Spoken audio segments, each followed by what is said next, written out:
Ladies and gentlemen, please welcome your host for the evening, Martha Carney.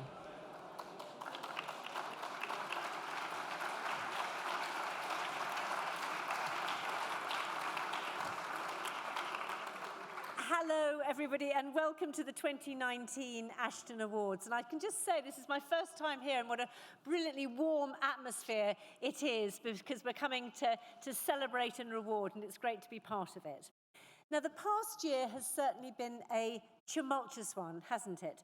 With the climate emergency hitting global headlines, it seems like almost every day if you work on a news programme, as I do.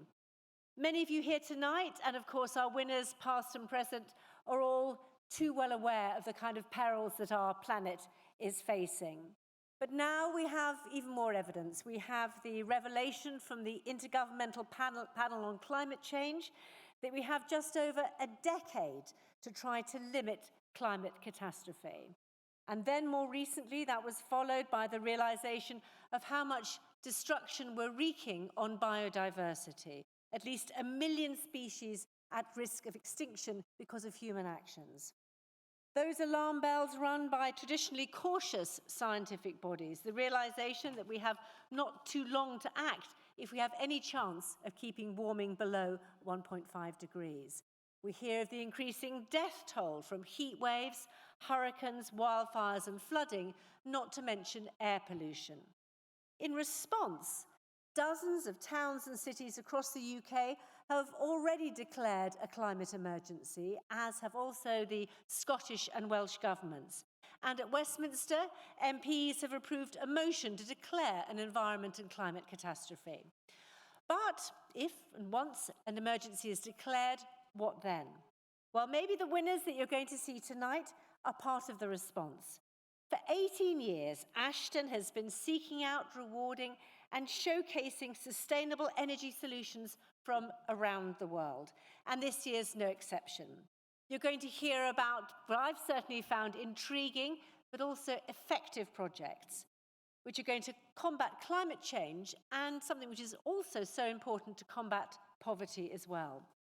With the right support, winners like these can help us make what we call a just transition, to create a more equitable world that leaves no one behind. They've got a vital role to play in the global fight to go much further, and we hope much faster. Now, London, where we're all gathered today, is fast establishing itself as a global hub for green innovation. We've just had confirmation that we're going to be hosting the COP26 at the end of next year. And we're also in the middle of the first ever London Climate Action Week, and proud to say that this ceremony is one of their flagship events. So we've got a couple of hashtags coming up on the screen for everyone on Twitter. So get going and spread the message. Now, to make it to the final 10, tonight's winners have had to beat off competition from another 284 all-worthy applicants, and also get through 2 rounds of pretty rigorous judging from our expert panels. Our assessors have travelled right round the world to rural Africa and India, Latin America, China and Armenia. And so amid all the necessary doom and gloom about climate change, there is still, of course, much to celebrate. In 2018, a third of the UK's electricity was generated by renewables, and 2019 looks as if it's going to be even better. But to really power our grid sustainably, we need efficient, affordable storage. And that's where our first winner comes in.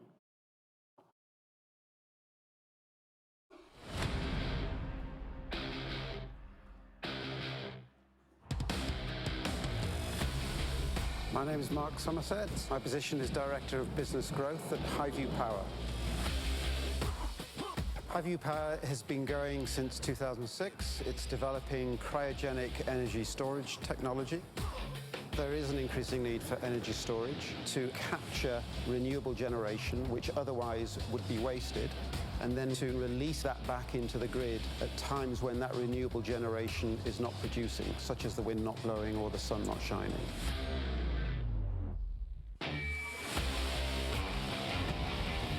Cryogenic energy storage is the lowest cost source of long duration energy storage. It can last for upwards of 24 hours. You refrigerate air into a liquid. You store that very cold liquid in storage tanks. And when you need electricity, that liquid expands back into air, and that drives a turbine, which is linked to a generator. All of the key components of the system are very well established in the power generation sector, and therefore feed into an easily maintainable facility. All we need is a piece of land. Our fuel is air, and obviously air is all around us, and we need a grid connection. Over time, lithium-ion efficiency degrades quite markedly. I'm talking 5, 10, 15 years. Cryogenic will be in existence for approximately 30 years and will hardly degrade at all. Our technology will assist the spread of renewables and may even speed up the closure of existing old polluting power stations.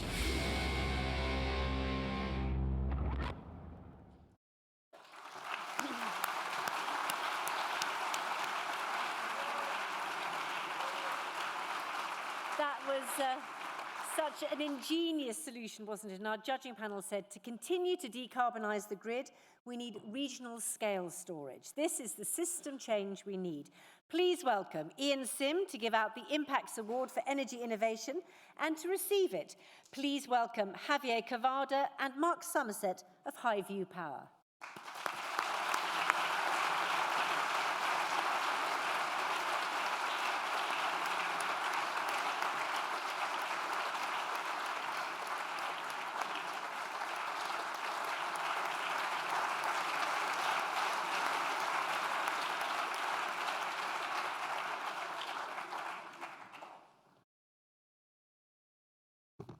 Ladies and gentlemen, what a great honor.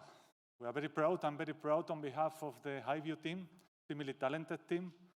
And in Highview Power, we have a vision. We have a vision of a planet with 100% renewables. Now, let me go back 5,000 years. You know, in this planet 5,000 years ago, the Stone Age ended. And it was not because we ran out of stones. So today, we're still burning stuff. We're burning fossil fuels to generate electricity. That era needs to end. So we go for the era of 100% renewables. To do that, to make that happen, we need solar, we need wind, and we need energy storage. And we need energy storage in long duration, in large scale. And that's why our cryobattery solution is having a key role in this transformation. We're in a moment of big change. So we are super honored to be part of this new community, of Ashden being part of the winners. We are super proud and honored and grateful to join these entrepreneurs, thought leaders, trailblazers. And you know, the future is in our hands. We make the future. So let's make sure that tomorrow is better for us, for our kids, for the generations yet to come, and say that, thank you. Let's fight and let's stop that era. It's the 100% renewables. Cryobattery will make it happen. Thanks, everybody.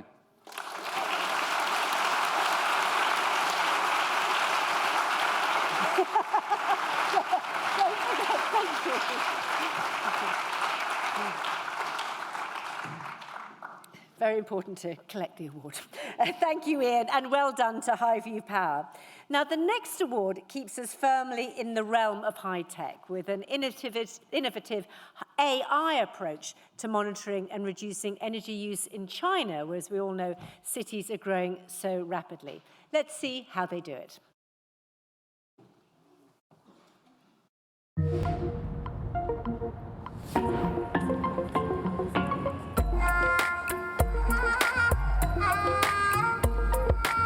我是王春光，山东人，我是易可能源的创始人，兼 CEO。易可能源是人工智能、大数据分析的软件服务公司。中国的人口增加、城市化的变化，楼宇数量的增加，其实在能源的消耗上面都是有很多的需求。在暖通系统，尤其像机电设备在现场，它有巨大的节省空间。这是我们的人工智能盒子 AI Box， 它所起到的作用呢，就是很容易的对楼宇的现有的标准系统、对智能电表、对它的楼宇自控，很容易就直接安装。那我们所做的事情呢，就是把这个数据提取之后呢，进行实时的分析。这时候我们能看到它在哪块有优化的空间。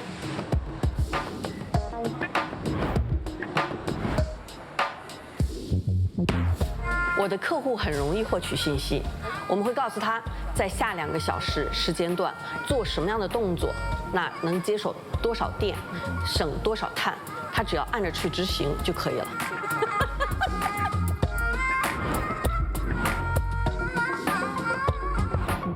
有3方在我们的服务里面获益。第一个呢是业主方，减少它的成本、能耗成本，减少它地面的运行维护人员的工作量。对于租方呢，那就直接节省了它的费用，同时又提升了它的这个舒适度的体验。最后，对于环境，我希望有更多的楼宇使用易可能源的产品服务。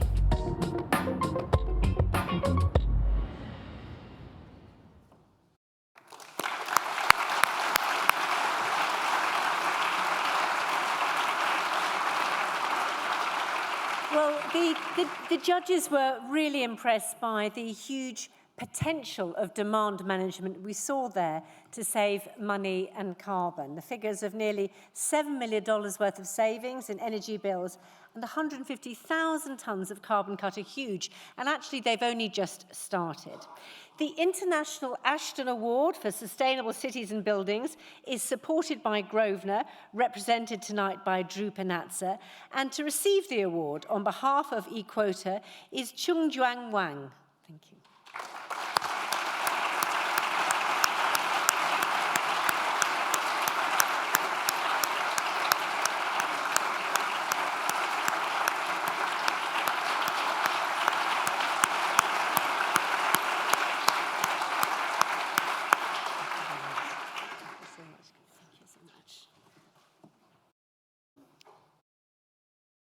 Our vision at eQuota Energy is to revamp energy system with AI and big data for a low carbon future and for the next generations.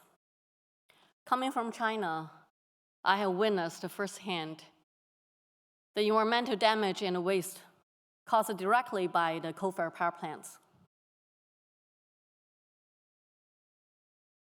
With our technology, just like you're using the fitness tracker, you know every day how much exercise you are doing. Like energy fitness tracker, eQuota helped large energy consumption users like shopping malls, manufacturers, directly help them to understand minute-by-minute energy consumption as well as adjusted operations in real time. Our technology developed when we were at MIT provide the timely data, not only helping China, but now already in Africa, Asia, South America, to directly improve energy efficiency, predictive maintenance, reduce carbon emission, help to create a smart grid, directly to create a clean air for all of us. Early this year, I spent some time in Antarctica, which I have witnessed some dying baby penguins, which are abandoned by their parents. Apparently, they have to swim further distance to get food. It is such a cruel symptom of climate change.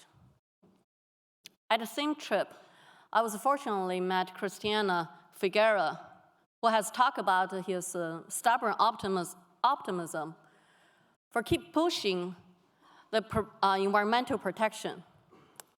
At eQuota, we share the same stubborn optimism for a better future. Thank you, Ashton, for such great honor. Thank you, K11, for trying our new technology. Thank you for Equota team for your optimistic and endless hard work. Now we're looking for impact investment and business collaboration. Looking forward to speaking to you. Thank you very much.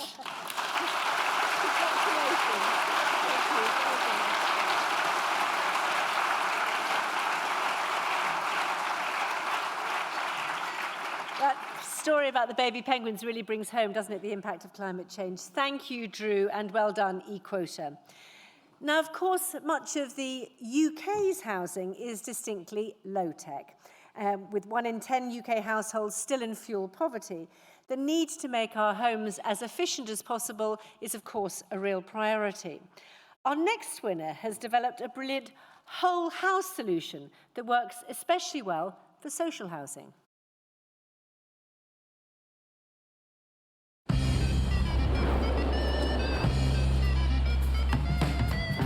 I'm Emily Braham and I work with the market development team for Energy Sprong UK. There are homes in the UK that look like this and they have very little insulation and therefore they have very high carbon emissions as well. Energy Sprong is a model which transforms old, cold, drafty homes into net zero energy, affordable, warm and desirable homes that are fit for 2050 carbon standards. Social housing has got lots of properties that are very similar. So you can reduce cost, drive innovation, and create millions of net zero energy homes. The housing provider procures a contractor, and we work between them to make sure that the performance is going to work. Okay. The retrofit work requires new walls, new windows, and a new roof. The walls are manufactured off-site, and it's a bit like putting a kind of tea cosy around the building or a warm jacket and a hat. There are solar panels going on the roof, and there's efficient electric heating, and that means that the home can generate as much energy as it uses. The model is the tenants and the landlords pay no more than they would have paid. It's paid for by the energy savings and the maintenance savings over a 30-year period. The retrofit will take 15 days or less to make it less disruptive for tenants. It's a complete transformation. People see it as a new home or a new product, and therefore they're excited by it and they want it. If you can improve people's homes significantly, there are well-recognised physical and mental health benefits. To achieve our carbon reduction targets, we need to be retrofitting 1 house per minute, and we think Energy Sprong can work. It is the answer.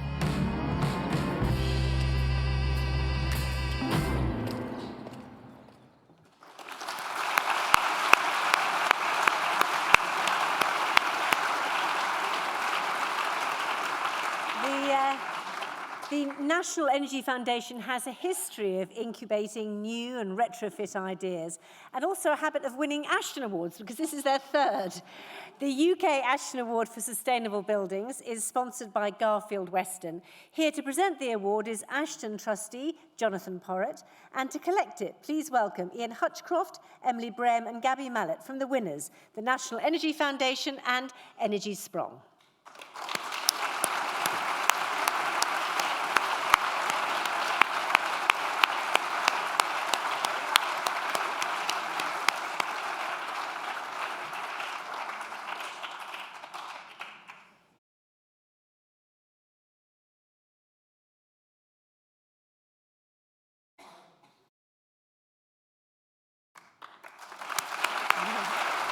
Congratulations. Thank you. Our climate emergency needs a zero-carbon solution for every home in this country. The current way that we're retrofitting houses isn't really working. The performance isn't good enough, the cost is too high, and above all, it isn't beautiful, it isn't desirable, and it doesn't excite people. Energy Sprong is a new approach. It's an approach that reduces costs by building in factories, which also makes performance really good. That performance is guaranteed to be net zero energy, guaranteed to be affordable, and guaranteed to be warm every day. So we've delivered the first Energy Strong homes in the UK, and we've got a lot more to come. But we need to do a lot more. This job is very difficult, but it is doable. We at Energy Strong and our partners at National Energy Foundation want to thank Ashton for our award this evening. And we also want to thank our funder, the European Union, without whom we wouldn't be here this evening.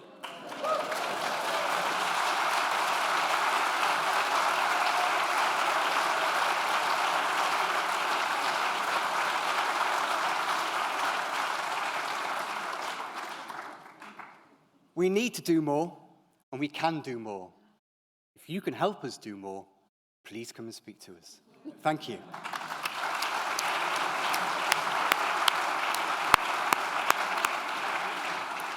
Thank you so much, Ian, Emily and Gabby, and congratulations again to the National Energy Foundation and Energy Strong.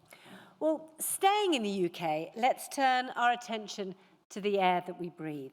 Statistics on the impact of air pollution on every part of our body have certainly been mounting up this year. I know we've done a lot on the programme I work on, and they are truly frightening.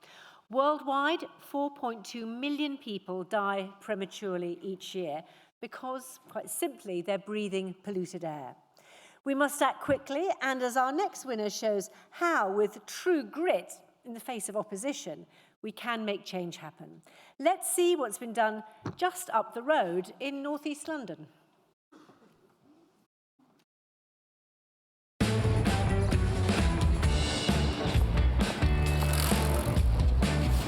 My name is Councillor Clyde Lokes and I'm the Deputy Leader of the London Borough of Waltham Forest. We began the Enjoy programme way back in 2013 with around about £27 million worth of investment. We wanted anyone to feel safe and secure cycling or walking around Waltham Forest. So far, we've delivered 22 kilometres of dedicated, segregated cycle track. We've improved a huge number of pedestrian crossings. And we've introduced modal filters, over 40 in total across the borough. So this is a modal filter. It stops cars and motorbikes from coming through. However, we do need a little bit of signage just to reinforce that point. This street that we're standing on at the moment was dominated by two-way traffic. Vans, cars, parking on the pavements. Our proposition was to close it from 10 in the morning to 10 at night. Some of the businesses still kind of, kick back about that. But lots of shops have now opened in a place that didn't have all the shops open. And you can see businesses now trying out different ways of getting deliveries to their businesses. You talk to some of the people and they talk about, for the first time, being able to hear the birds sing. These youth travel ambassadors are out there fighting the active travel agenda, trying to encourage their schoolmates to walk, cycle and do that safely. We're seeing our air quality improve because on some of those key walking and cycling routes, the air pollution is reducing greatly, and that's led to improved life expectancies for children born since we started this work. Clearly, that is something we're really, really pleased with.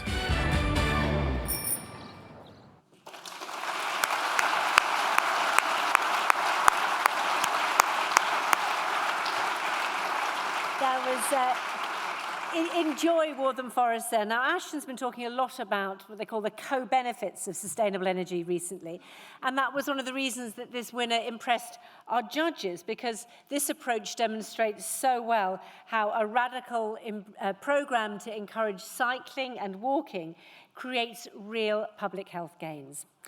Michaela Wright from HSBC is here to present the 2019 Award for Clean Air in Towns and Cities.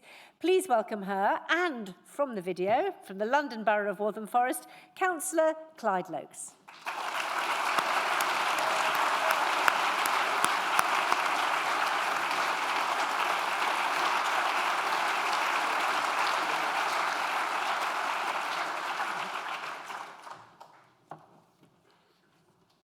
Good evening, everyone. Wowza. I told my daughter I'd say that. I don't think anyone else would. Thank you, Ashton. What an honour and privilege it is to, get through that field of competition and then to come out as a winner in this particular category, a category that means so much to us in London in particular. The Enjoy Waltham Forest Mini Holland programme is a programme of infrastructure and complementary measures targeted at encouraging more people to walk and cycle, and yes, even mini-scoot around our borough. Getting them out of their cars because we are providing the infrastructure and the training that gives them priority, gives them safety when they choose those active modes of transportation to get round. As a consequence of those actions, we have already seen the evidence to suggest that NOx emissions, PM 2.5, PM 10, excuse the science, have gone down dramatically.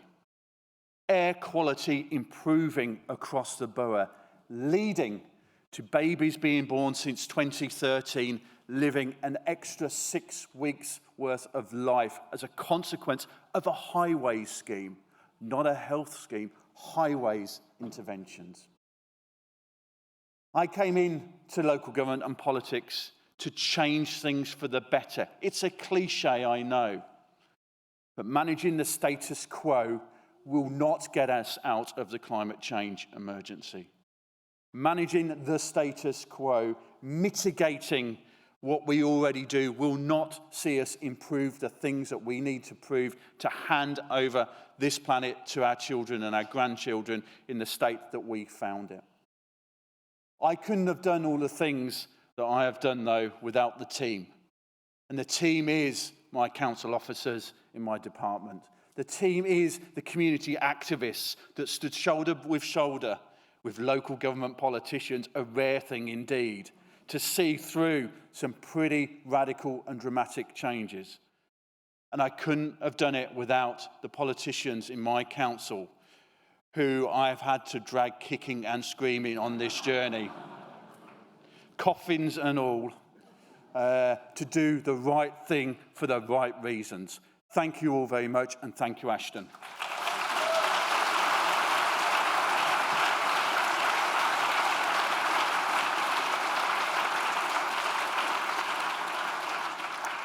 Thank you, Michaela, and thanks very much indeed, and congratulations to Waltham Forest as well.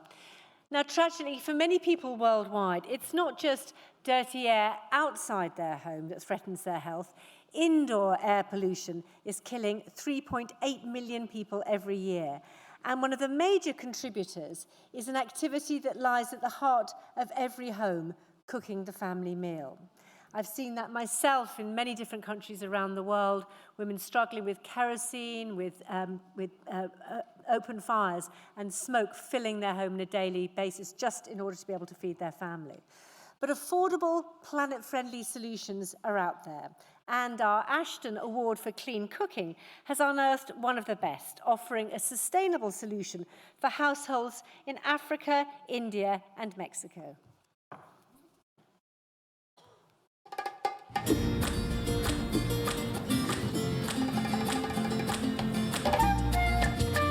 Mi nombre es Antonio Sánchez Pérez, soy originario del estado de Tlaxcala, México. Mi trabajo es campesino, cultivo el maíz, la haba, el frijol y tengo varios animales. Utilizaba el gas LP y leña. Los aspectos negativos es que gastaba más, contaminaba más. Yo me enteré del sistema de biobolsa por el perifoneo. Me interesé y fui a la plática y de ahí fue donde pues ya me conecté con la persona que estaba en el sistema y que lo están distribuyendo. Vi el sistema de pagos que lo hice cada mes hasta que incluí ya el total. El sistema de biogás funciona de la siguiente manera. Se le echa el estiércol dentro de la bolsa. Hay bacterias que descomponen el estiércol y lo convierten en un líquido que se llama biol y en gas. Vamos a tener que agitar para que haga la fermentación.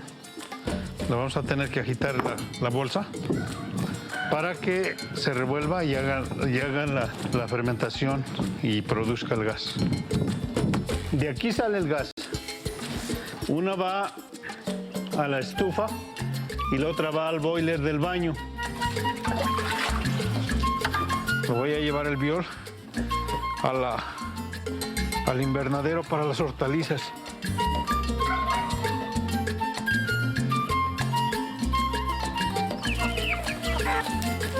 Preferimos aquí en la familia cocinar con biogás porque es orgánico, es más económico y nos ayuda a mitigar el medio ambiente.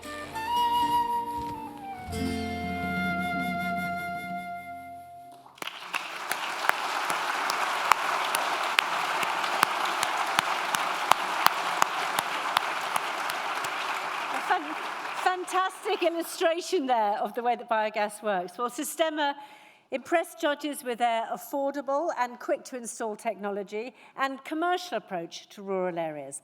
We're grateful to the Waterloo Foundation, who funded this award, and to our knowledge partner, the Clean Cooking Alliance, who worked with us to find and judge this year's clean cooking entries. Please welcome Dimfna van der Lans to hand out the award, and from the winner, Sistema.bio, Alex Eaton.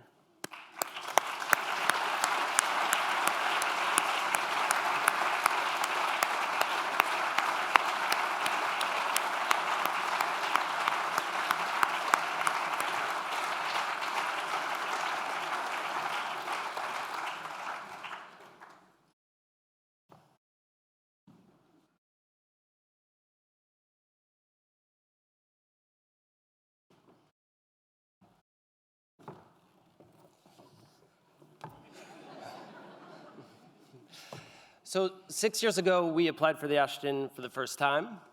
We were a small startup in Mexico. One of my co-founders is here with us today. We were making systems in our garage, and we thought that we had the system relatively well figured out. We'd served a few hundred farmers, and we were very happy with the results. The Ashton judges long listed us, but they basically said, come back when you can prove that you can have a global impact. So 6 years later, we got to work. 6 years later, we came back, and now with 200 dedicated, passionate staff working in Latin America, in Africa, in India, serving over 50,000 people with clean cooking fuel, I can proudly say that we do have a global impact, and it's in their name, the team's name, and the Farmers We Serve's name, that we're so proud to accept this award. The urgency of this moment cannot be understated. We are living through the climate emergency, and half the world lacks access to clean, affordable energy. This is an environmental and human health disaster, killing more people than all war combined, devastating our forests and driving climate change. The most impacted are smallholder farmers. The people that grow the majority of the world's food do not have access to basic technology, training, and financing to be more sustainable and to improve their quality of life. Sistema could change that story today. We could fix this. We could provide clean energy to over 1 billion people, not only just for cooking, but to power their homes and to power their farms. By turning waste into energy, we can start a clean energy revolution whose only byproduct is organic fertilizer, healthy food, and healthy soil. We need the international community to feel the urgency of these crises. Together, poverty, food security, access to energy, climate change, they are completely linked, and they are problems that we have to solve together, and we have to do it within our lifetimes. I promise you that if we empower small farmers, they will do the hard work.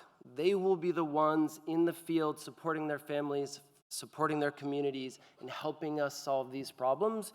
We'll be right there alongside them. Thank you very much for this honor.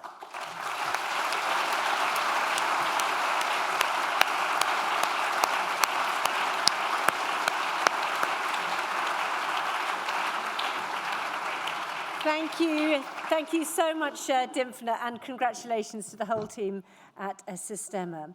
Now, it's nearly 20 years ago since Sarah Butler-Sloss founded Ashton. It's a big one for the organisation. Sarah's moved from the day-to-day running of the charity to become chair of the trustees, and stepping into the role of CEO, we're delighted to have Harriet Lamb on board. And to mark this transition, we're moving away from the traditional standing at the lectern idea, and I'm going to have a conversation with both Sarah and Harriet about the charity's past and its future directions. I've got a big folder here, but don't worry, I'm not going to do This Is Your Life. So, Sarah, just tell us what the inspiration was for Ashton originally.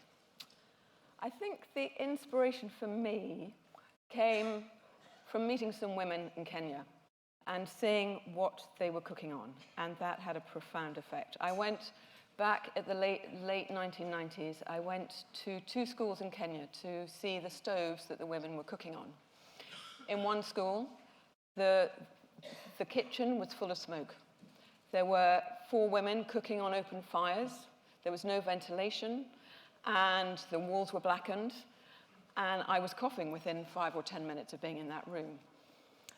I spoke to the woman, one of the women cooks, that afterwards, outside the kitchen, and I heard her story in terms of how early in the morning she has to get up because it takes hours and hours to cook the school food, the school lunch.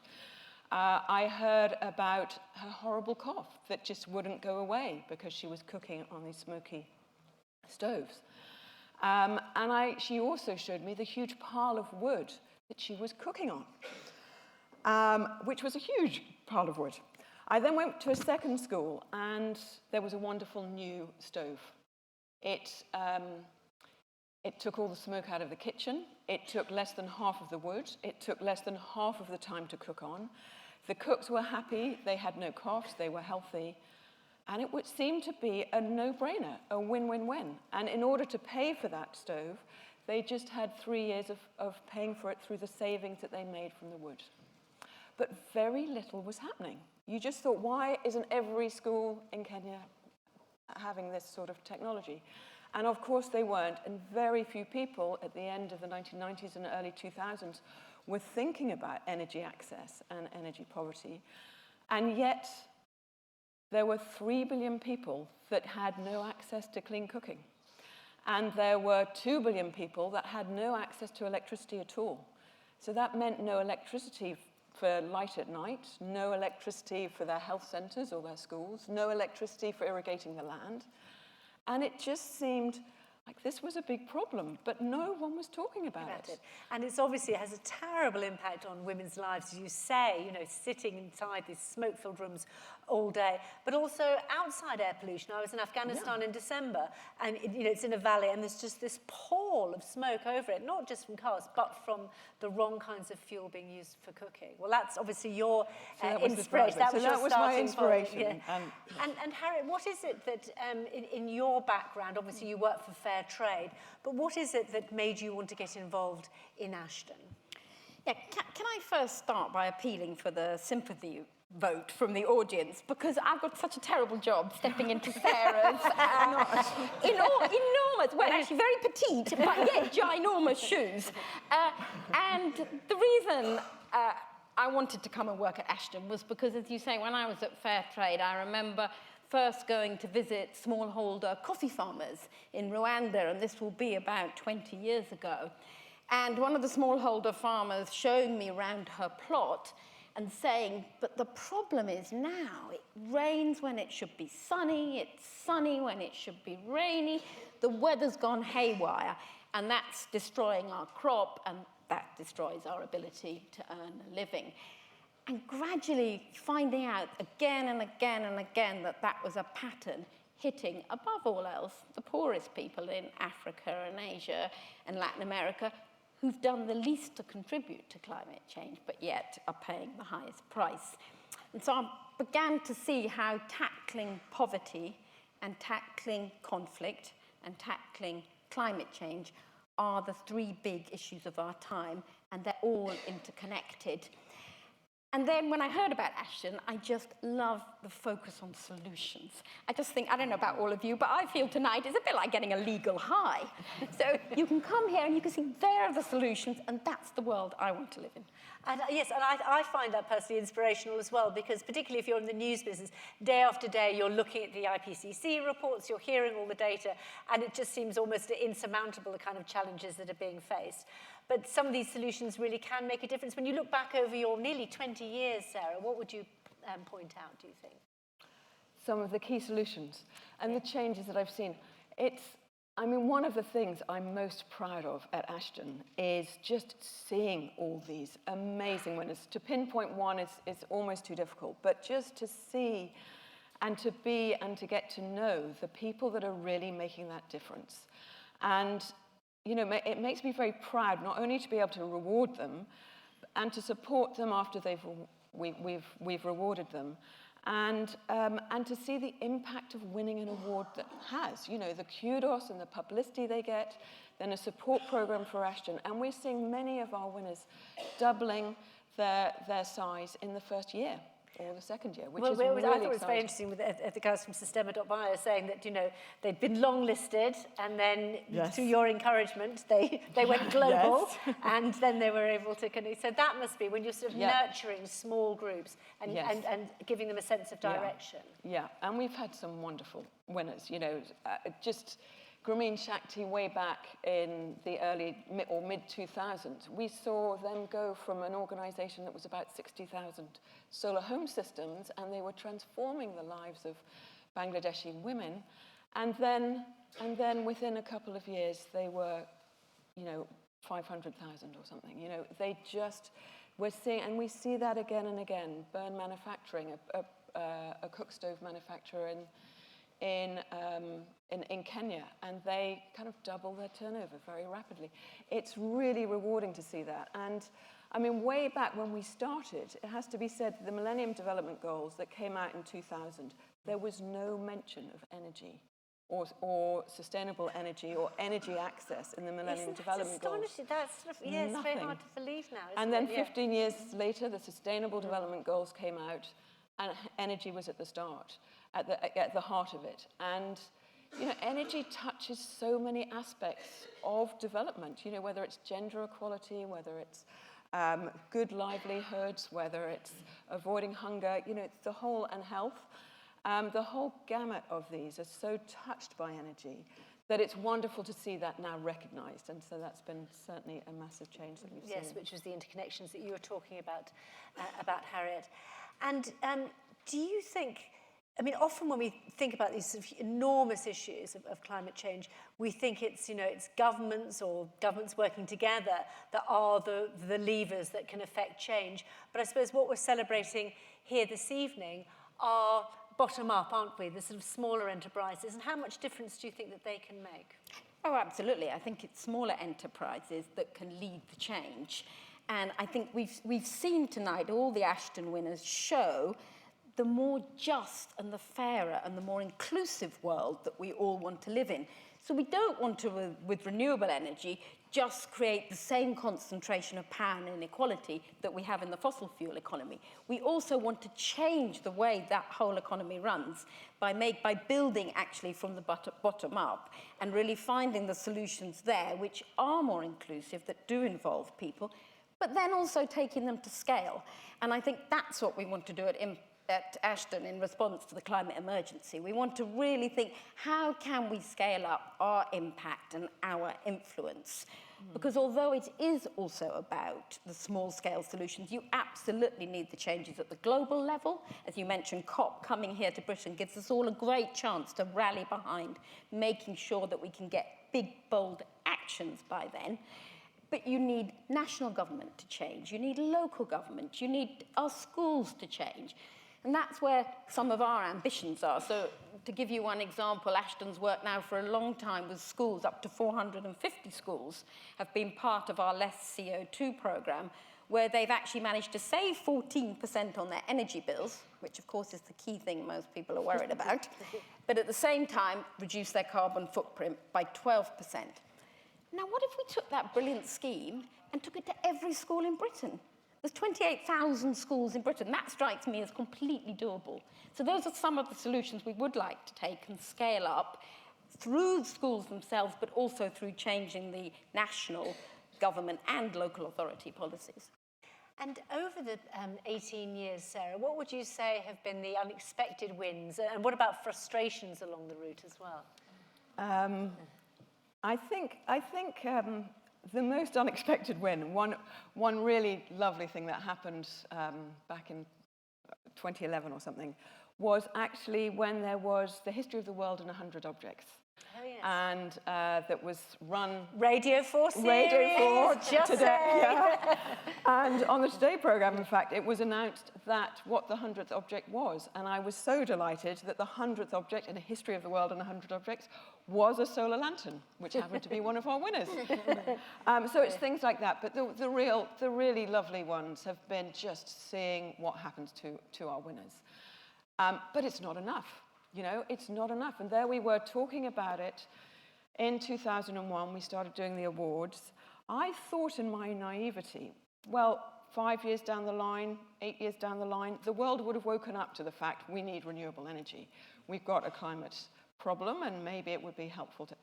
But what is so sad is seeing how slowly it's happened.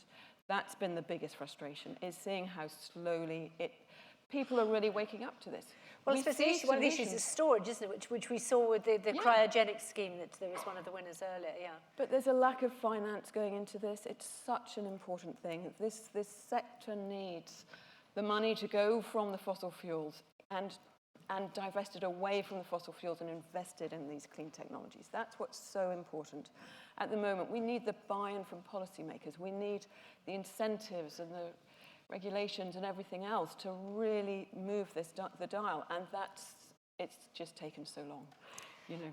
I think it's not just taken long, let's be honest, there's also active opposition.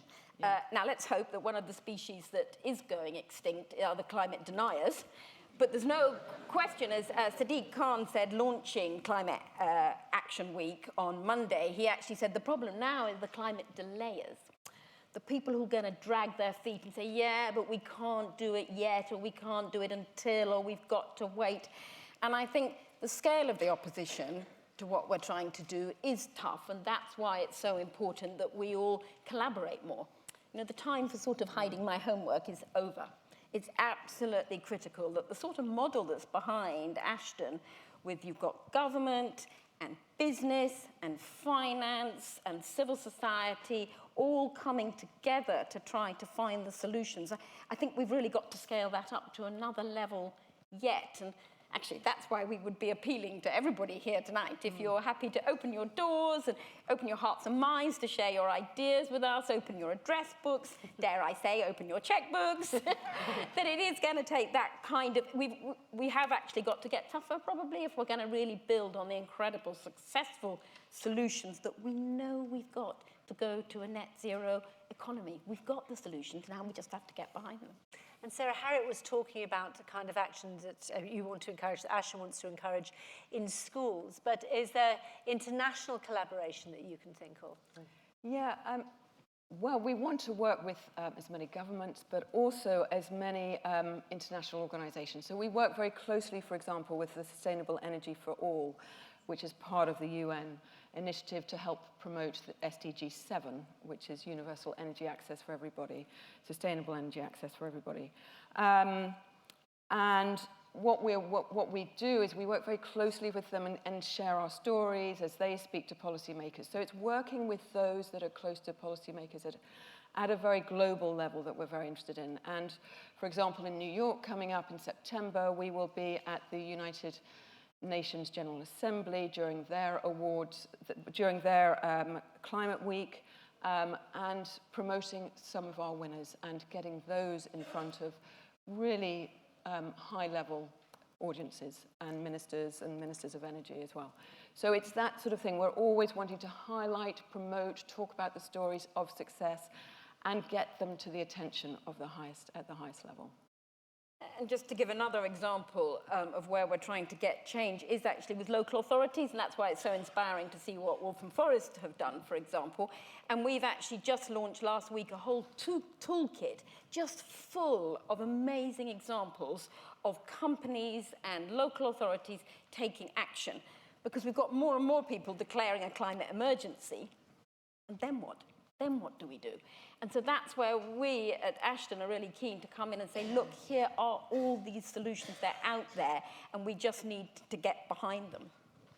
Something which I'm sure you would support very much, Sarah. Absolutely, no. It's really exciting what's happening on the toolkit and the work with local authorities. It's a great initiative, really, that our team has been working on. Yeah. Must be quite hard for you to be stepping back in this way. Your baby. The baby is 18 years old, and it's time to move on. Well, and it's not hard when I'm handing on to a great leader, new leader for Ashton, and handing on to a fantastic team. I mean, at Ashton, we've got a team that I'm so proud to have been involved with, who are just experts in this field and brilliant at doing what they do. Well, great to hear about the spirit and the past and in the future as well. Thank you both very much indeed. Thank you.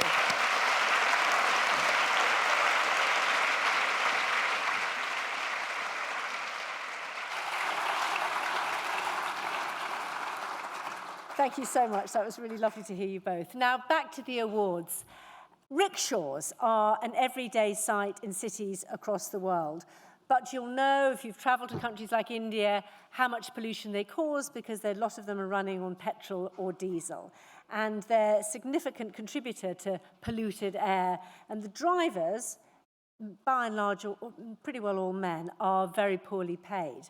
Our next winner offers a cleaner and a fairer way to get round Indian cities.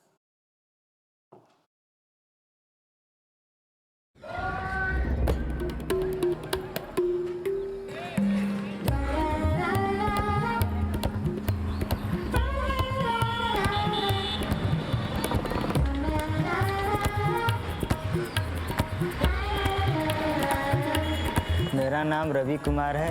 मैं बनारस का रहने वाला हूँ। इसके पहले मैं pedal वाला rickshaw चलाता था। हम बहुत कठिनाई महसूस करते, पैर दुखता था, गोड़ हाथ दुखाता था, इसीलिए थोड़ा कमज़ोर भी हो गया था। अब स्वस्थ रहते हैं। हमारा नाम सुशीला है, हम इलाहाबाद से हैं। इससे पहले हम अंडे की गाड़ी लगाते थे, तो हमसे हमारा उतना पूरा नहीं पड़ता था, तो हमारे बच्चे भी परेशान रहते थे, हम तो खैर परेशान रहते ही थे। मैंने एसएमबी के बारे में अपने दोस्त से सुना, वो हमको बताया कि चलो रवि तुमको गाड़ी दिला दे। एसएमबी सोल्यूशन ने मुझको बैंक ले गए, हमारा खाता खुलाया, हमारा लोन जमा किया, तो हमको रिक्शा दिलाया। ये रिक्शा इतना कस्टमर के लिए बेहतर है कि उसमें बैठने में, चलने में उनको आराम मिलता है, सहायता मिलती है।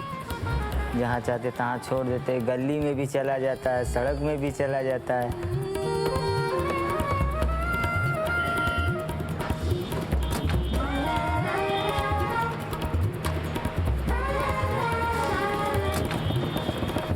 जी, ये रिक्शा के लिए हम कई औरतों को सुझाव भी दिए हैं और सिखाए भी हैं और चला भी रही हैं। कुछ हुनर सीखो, जाओगे दो पैसा ऐसे कमाओगे, खाओगे, अपना प्रेम से रहोगे, घर में भी सुख रहे, शांति रहेगा। इसीलिए हम अपने दोस्तों से भी कहते हैं कि भाई एक रिक्शा लो। एक रिक्शे से हमने 2 रिक्शे बनाए, मेरे पास 3 रिक्शे हैं। हम खुद सहायता करते हैं अपने परिवार का, इसलिए हमको परिवार को ये वेक्शन हमारा नहीं कोई करता।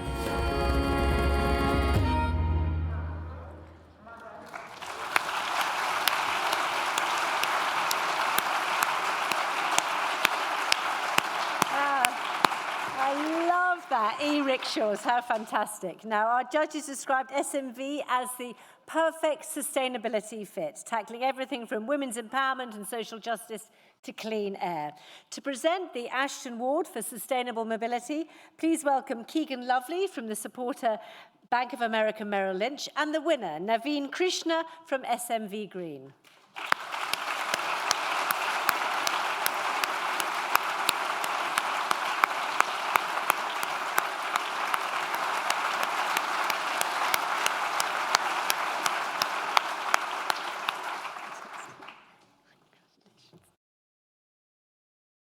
Thank you, Ashton. And namaste, everyone. Namaste. Last year, 1.2 million people died due to air pollution. 22 out of 30 most polluted cities in the world are in India. And as we speak, 2 are dying every minute. SMV Green decided to act by creating an ecosystem for the last mile clean transportation. Through electric rickshaws, we are increasing the daily income of our customers from $3 to $12 and eliminating the pain and drudgery of pulling the cycle rickshaw. We are ensuring safe transport for female commuters in the Tier 2 cities in India by participating more female drivers in the male-dominated industry.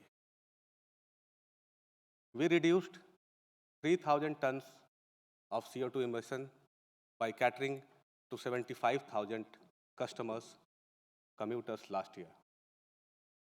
I remember as a child, we used to drink water from community wells and taps because clean water was in abundance.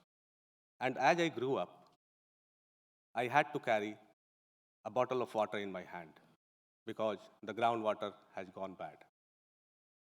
Sometimes I blame my father and his generations for this, but blaming doesn't help. It's my duty, our duty, to ensure basic amenities of life to the coming generations. I don't want to see a day where my child has to carry a bottle of water in his hand and an oxygen cylinder on his back before leaving the house. Presently, we are in 6 cities, and we want to take it to 20 cities in next 3 years by at least catering to 50,000 customers. Please support us to take this initiative forward and make this world a better place for our coming generations. I want to thank our esteemed partners and most importantly, my team back in India. This is for you. Thank you.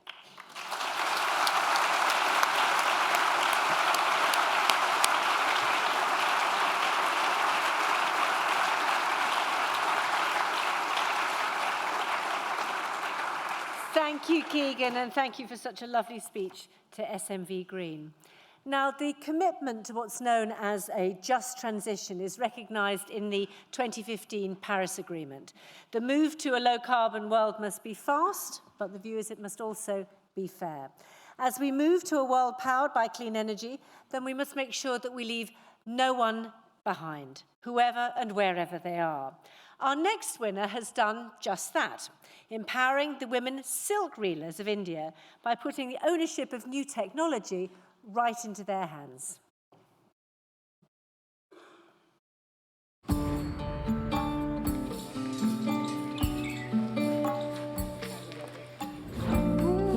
टुनिदास ओडिशारू कहूची मु आम झील मैंने machine रु टसर सूता बाहर कर आगु आम जंघरे थाइडिलिंग कला जंघ घाई जाऊला हाथ कटि जाऊला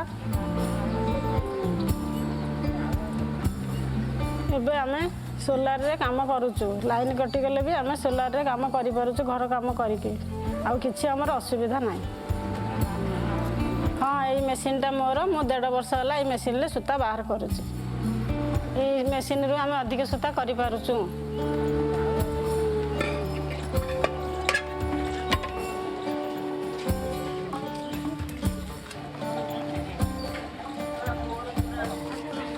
ଆମେ ଟସର କିଣିକି ସୂତା ବାହାର କରୁଛୁ, ବାହାର କରିକି ମହାଜନମାନଙ୍କୁ ଦେଉଛୁ, ଦେଇକି ପଇସା ଆଣିକି ପିଲା ଛୁଆଙ୍କୁ ପାଠ ପଢ଼ାଉଛୁ, ଆଉ ଯେଉଁ ପଇସା ଫେରେ ଟସର ଗଣ୍ଡେ କିଣୁଛୁ।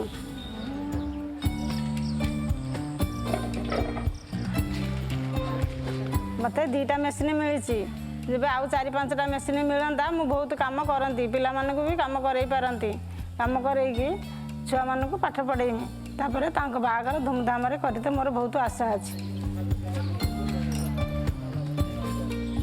ଆମ ଗାଁରେ ମଉସାମାନେ ଆହୁରି 300 ଲୋକ ସୂତା କାମ କରୁଛନ୍ତି ଏବଂ ଆମେ ଘରେ ବି ଏଇ କାମ କରିପାରୁଛୁ। ଆମ ଗାଁରେ ବି ସବୁ ପିଲାମାନେ କାମ କରୁଛନ୍ତି, ସ୍ତ୍ରୀ ଲୋକମାନେ ବି କରୁଛନ୍ତି। ସବୁ ତ ଖୁସିରେ ରହିଛନ୍ତି, ପଇସା ବି ବହୁତ ମିଳୁଛି।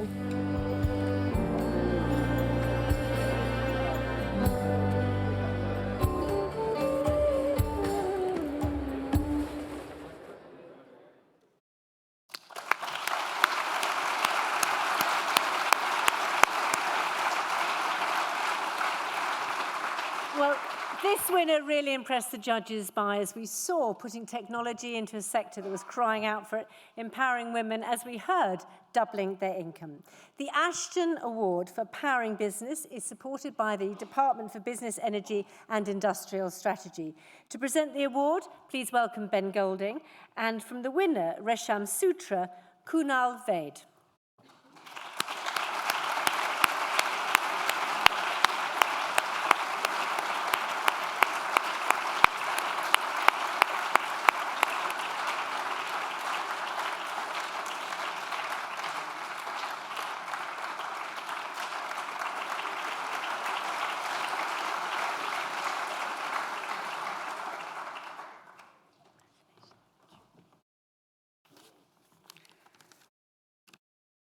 When I first visited the silk reelers in the villages, I had no idea that I would be standing here one day getting an award like this. I didn't even know that I could make a machine. I was there to buy fabrics. But when I saw that, I knew that something had to be done for these women. This journey of 10,000 machines that has taken us to 350 villages now, it has been a challenging journey. It has also been very fulfilling. We have seen these exploited women go on to become empowered entrepreneurs. They are now encouraging and inspiring others in their villages. They are a great inspiration for all of us, and this award belongs to them. There is so much more for us to do. I see now Indian villages are becoming ghost villages. People are migrating to cities in huge numbers because there is no good livelihood available. We want to bring them back, and we are bringing them back with a healthy livelihood option using local resources and using solar power. We want to give these people a message that life can get better, and that to get all that's good, you don't have to give up what you love. I'd like to thank Ashton for this wonderful award and for this great week. It's been a really inspiring time for us. I'd like to thank all our partners for their support, and I'd like to thank and congratulate the Resham Sutra team. Thank you so much.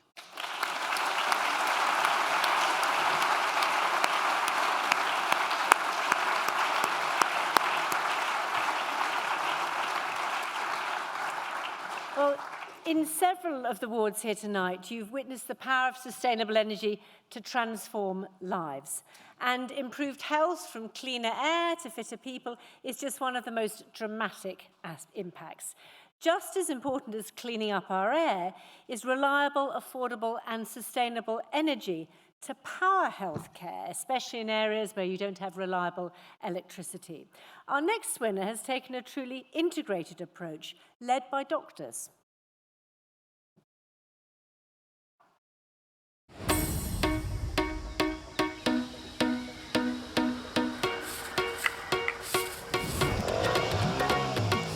ನನ್ನ ಹೆಸರು ನಾಗೇಂದ್ರ ಅಂತ. ನಾನು ಗುಂಬಳ್ಳಿಯಿಂದನೇ ಇಲ್ಲಿಂದನೇ work ಮಾಡ್ತೀನಿ. ನಾನು ಈ PSಯಲ್ಲಿ administrative ಆಗಿ ಕೆಲಸ ಮಾಡ್ತಾಯಿದ್ದೆ.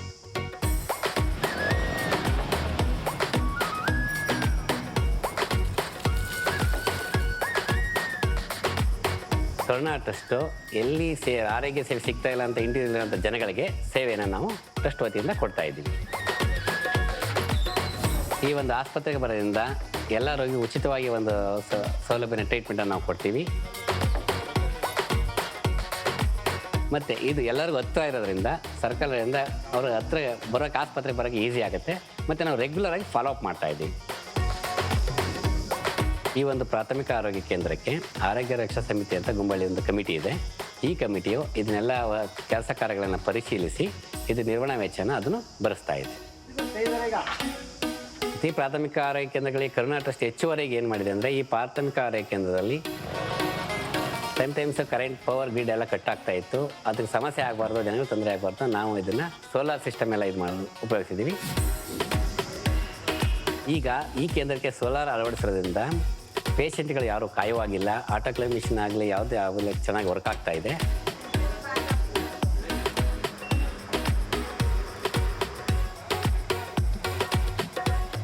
ಅದರಿಂದ ಪೇಷಂಟ್ಗಳು ಸರಾಗಿ ಬಂದು ತೋರಿಸ್ಕೊಂಡು ಯಾರು ವೆಯ್ಟ್ ಮಾಡಿದ ರೀತಿ ಕ್ಲೀನಾಗಿ ತೋರಿಸ್ಕೊಂಡು ಹೋಗ್ತಾ ಇದೆ, ಅನುಕೂಲ ಆಗ್ತಾ ಇದೆ.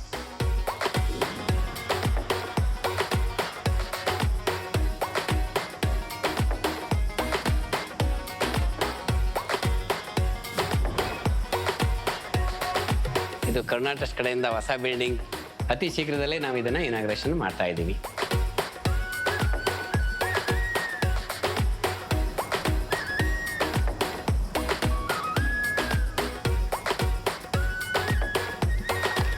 ನಮ್ಮ ಪ್ರಾಥಮಿಕ ಆರೋಗ್ಯ ಕೇಂದ್ರದಲ್ಲಿ ಏನು ಸಮಗ್ರವಾಗಿ ನಾವು ಅವ್ರಿಗೆ ಚಿಕಿತ್ಸೆಯನ್ನು ಕೊಡ್ತಾ ಇದ್ವಿ, ಇದನ್ನು ಬೇರೆ ಪ್ರಾಥಮಿಕ ಆರೋಗ್ಯ ಎಲ್ಲ ಬಂದು ನೋಡಿ ಇದನ್ನು ಅವರ PSCಗಳಲ್ಲೂ ಇದನ್ನು ಉತ್ತಮವಾಗಿ ಸರಳವಾಗಿ ಅದನ್ನು ಅಳವಡಿಸ್ಕೊಂಡು ರೋಗಿಗಳಿಗೆ ಉತ್ತಮ ಚಿಕಿತ್ಸೆ ನೀಡಬೇಕಂತ ಹೇಳ್ತಾ ಇದ್ದೀನಿ.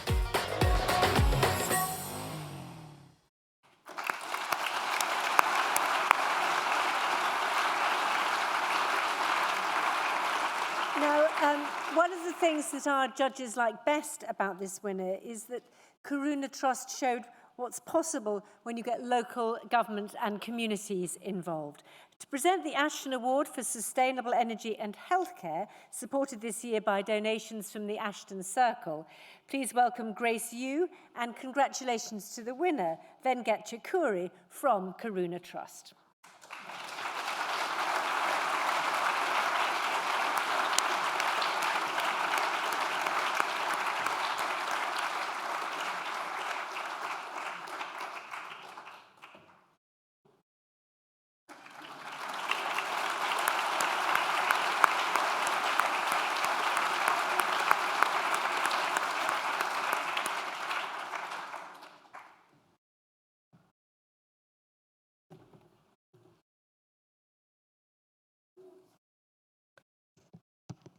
Namaste to all of you. Thank you, Ashton. Thank you for this great honor. It means a lot to us. Thank you, jury, for recognizing our work. Imagine a pregnant woman with labor, coming into our health center, and when there is power failure from the grid. We have gone through such horrible conditions where we conducted labor in diesel generators with the help of diesel generators and battery operations. This led us to look for alternatives, and we found solar energy is a solution. Today, 17 of our health centers are solar powered, and our solar power helps us in cold chain management and our medical equipment, and all our labor rooms, our laboratories function 24 hours. Last year, we have conducted 8,000 deliveries, and we saved 500 infant deaths. This clean energy has inspired the local communities, and they adopted clean cooking energies in their surrounding areas. This has brought down a lot of lung diseases. So energy and health nexus is very important. Climate change is very real. My home city, Bangalore, this year has not received a single drop of rain. Already 50% of the monsoon time is already over. Only yesterday, Mumbai had 34 inches of rain in one day. This is very real. We need to change. We need to change the climate that we are in. Thank you, Ashden, for this wonderful recognition. I dedicate this award to all in Corona Trust for their tireless work in reaching the unreached. Thank you. Thank you again.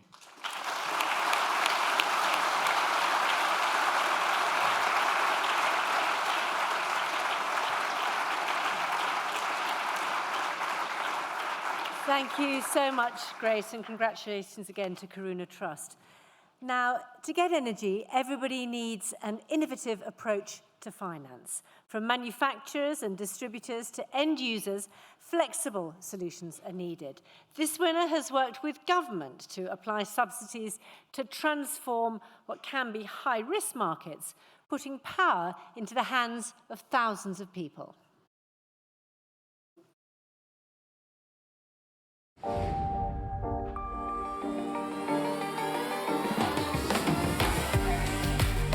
My name is Vera Khan. I'm from Zambia.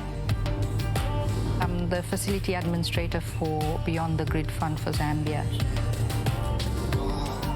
REAP is an international organization that is involved in developing markets for clean energy, and that designed the Beyond the Grid Fund.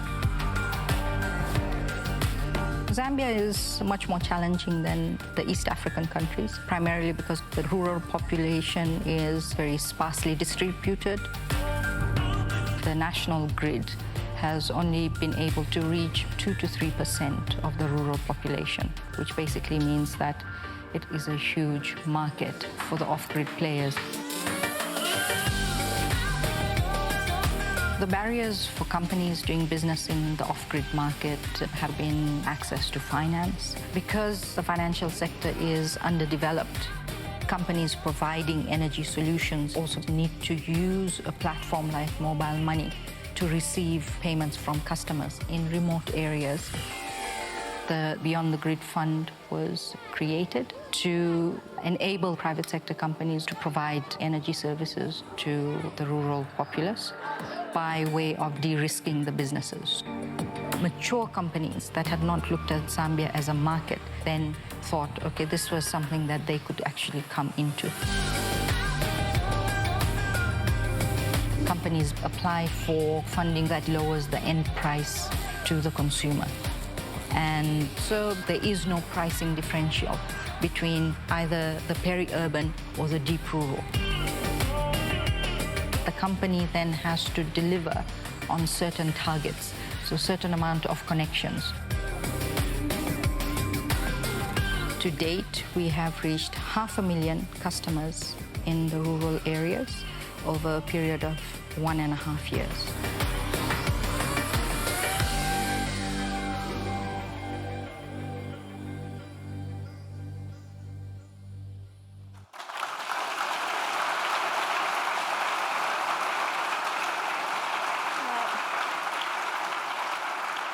What really impressed the judges there was the way that that approach from REAP was able to kickstart the clean energy sector in Zambia, and obviously a very big market, as we saw. Well, to present the Ashton Award for Innovative Finance, please welcome from the sponsor city, Eugene Amusin, and congratulations to the winner, Sabera Khan from REAP.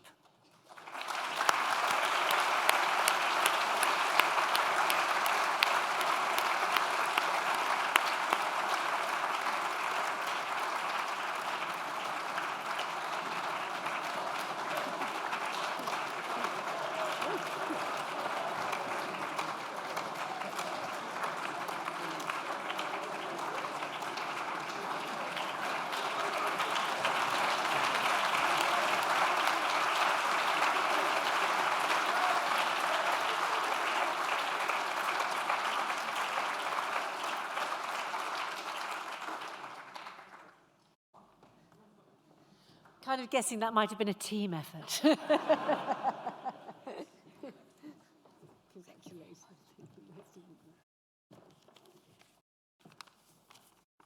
It's really awesome to be here.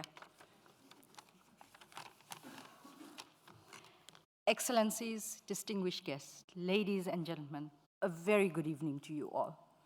Ashton, thank you for the award.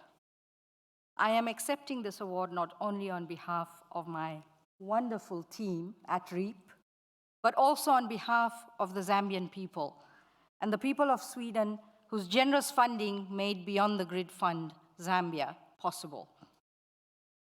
Ladies and gentlemen, more than 11 million people in Zambia still lack electricity. Beyond the Grid Fund for Zambia has made it possible for a grandmother in a village to gain access to modern energy and leave the days of candlelight behind. Development finance can truly be catalytic and transformational, giving private sector a means to help governments transform rural villages. There's a lot more work to be done, and we're ready to do it. Together with Sweden and NEFCO, we are expanding into Liberia, Burkina Faso, and Mozambique. In a year and a half, we have connected over 600,000 people. Imagine what we can do together. Join us in making a difference in the lives of rural Africa. Thank you once again for recognizing this innovative financing mechanism.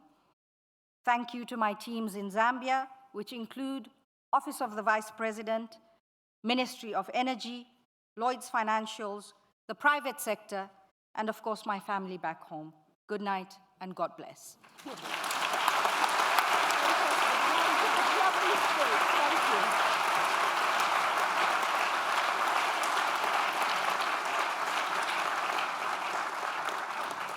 Thank you so much, Eugene, and congratulations again to REAP.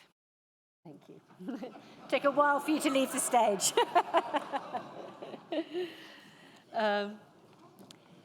Now, as we heard very graphically from India, the way that the world's climate is changing is certainly extremely worrying. As the world warms, increasing numbers of people are going to be affected by heat stroke. Just last week, mainland Europe, we saw, was hit by an intense heat wave that threatened the lives of millions of people, particularly the very elderly and the very young. Cities are a particular problem because, of course, the way the buildings are built, and paving creates what they describe as a kind of heat island effect. Our final winner this evening is Cooling Things Down in Colombia.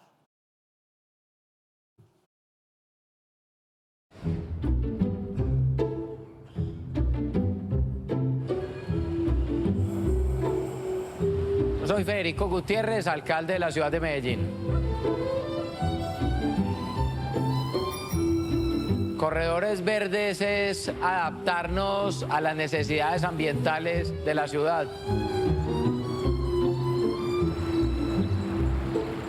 La Medellín en 1991 llegó a ser la ciudad más violenta del mundo.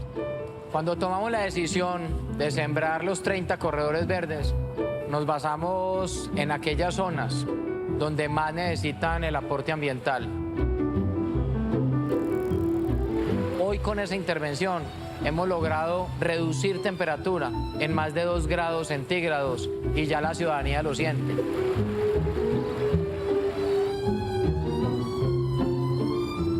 Muchos sitios de la ciudad se habían convertido en basureros, al lado de las quebradas. Se habían convertido en sitios de consumo de droga porque eran sitios abandonados, aislados. Lo que hemos hecho es transformarlos en jardines.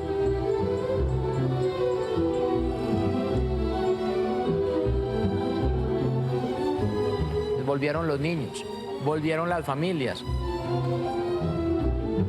La comunidad los cuida, les da cariño y la gente sabe que es de ellos. Lo hacemos para la gente.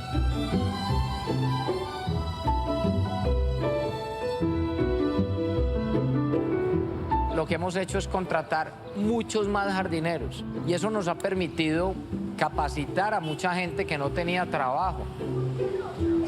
Cuando uno ve las abejas, cuando tú ves los pájaros de nuevo en estos corredores donde ya no estaban, ahí es donde uno entiende que regresó la vida a donde vamos llegando con los 30 corredores verdes de Medellín.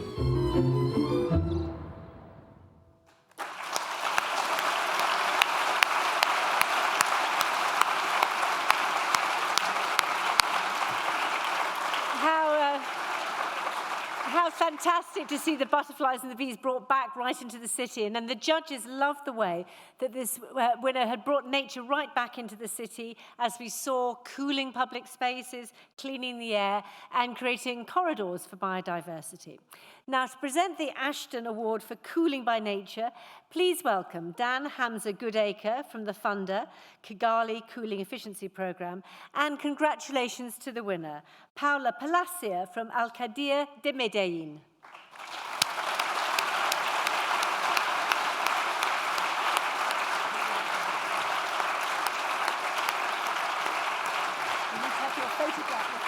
I am the translator. Oh, yes, oh, fine.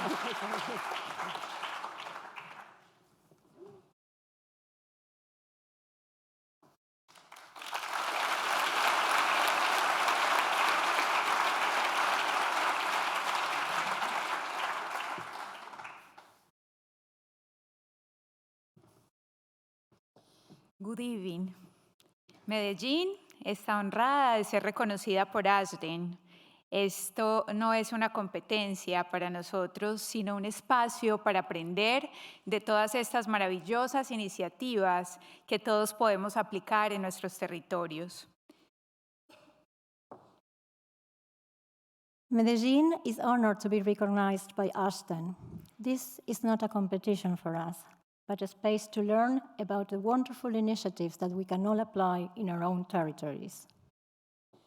En nombre de nuestro alcalde y de toda la ciudad, gracias. Hace apenas un par de décadas, Medellín no tenía posibilidad de ser reconocida más que por su violencia. Fuimos la ciudad más violenta del mundo en 1991, viviendo cada día en medio del dolor y del miedo. On behalf of our mayor and of the whole city, thank you. About 2 decades ago, it was unthinkable that Medellín would be recognized for anything other than its violence. In 1991, we were considered the most violent city in the world, living each day in pain and fear. Hoy abrazamos ese oscuro pasado y vemos que todo esto ha sido una oportunidad para dar lo mejor de nosotros y poder trabajar siempre en equipo.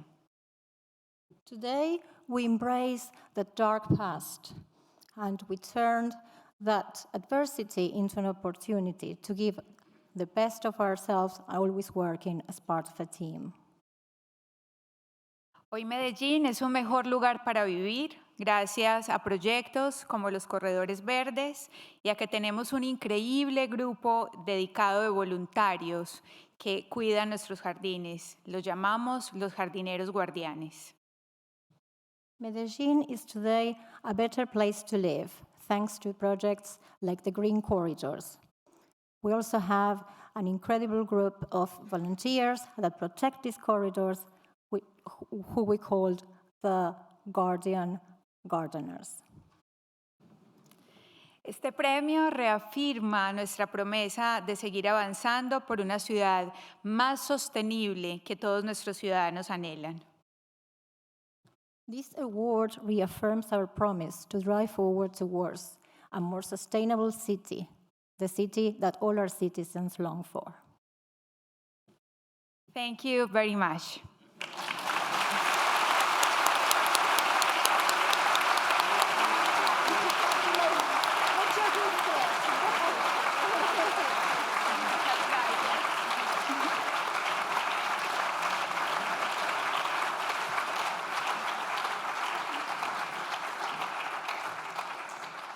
Thank you so much.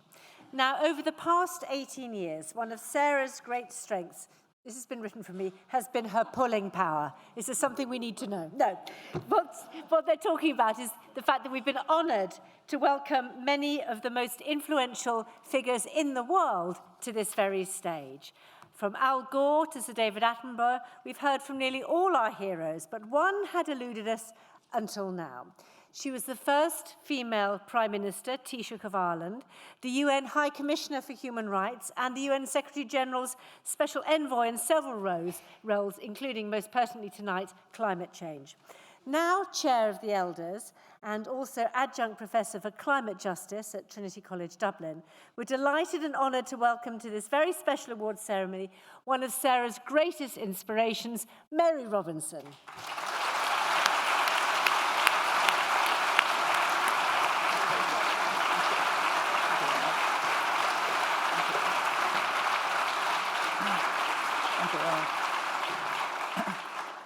Well, what an evening. My beloved father, when he was impressed, used to say, gosh. And I loved when he said that. It was from the heart. And I'm very honored and delighted to be the keynote speaker at this year's Ashden Awards ceremony. I have looked at the distinguished list of those who have spoken. And I know this is a special evening because, as you've heard and as you know, this year marks the last for Ashton's founder, Sarah Butler-Sloss. She's been the inspirational founder-director for the past 18 years and moves on to be chair. And I have to say, I do have a certain sympathy for Harriet Lamb, who's following in the footsteps. I empathize a little, but I want to congratulate both of them for that nice conversation. I think we have another round of applause for both for this special evening.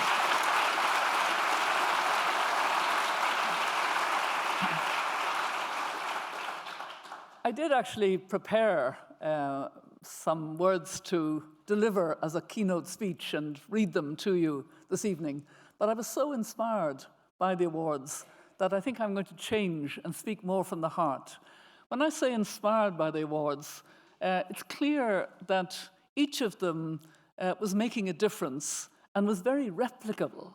That was the important thing, and I must say I commend the judges for seeing the great potential in each of the awards, the potential to grow very significantly, and the ambition of each of the presenters that might happen with the kind of support that they could look for and could deserve. And I love the way that each of the awards was linked to the relevant Sustainable Development Goals. That also struck me as being highly relevant to our world today. We do need those solutions, and we need them badly.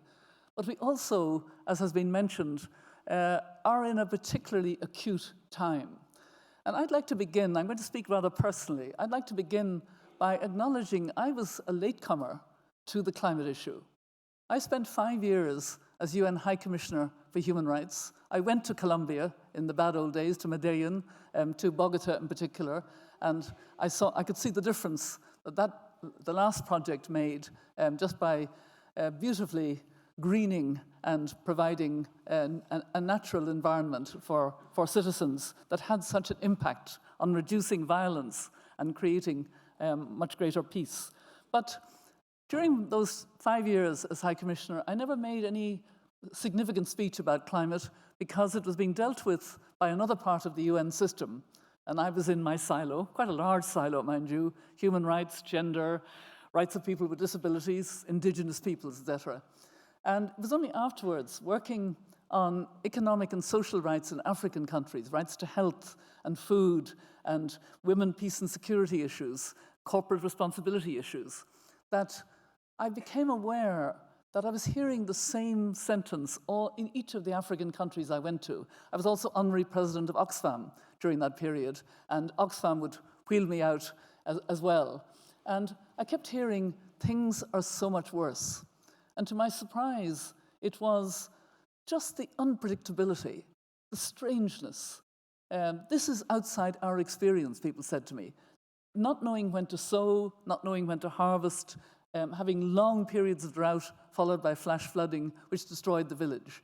I've since written a book called Climate Justice, Hope, Resilience, and the Fight for a Sustainable Future. And it's about my heroes, those people that I met who were devastated by what they were not responsible for, but who then had the courage to fight back and become resilient and just bring their communities together. There are 11 stories in the book. It's no accident that 9 of them are about women, but there are 2 good men as well. And you know, I was very struck by a lot of similarities to some of the stories of the Ashden Awards, though many of them were more innovative, more inventive. It's the same idea of fight back and being inspirational and being very community-centered and making a difference.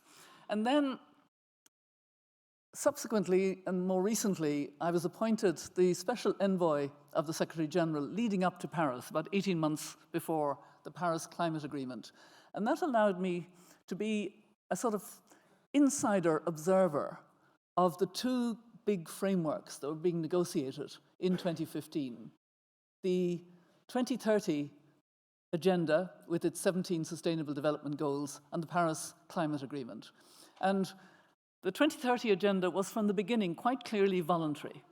It was messy. The 2 years of negotiations before it were quite messy with 193 countries.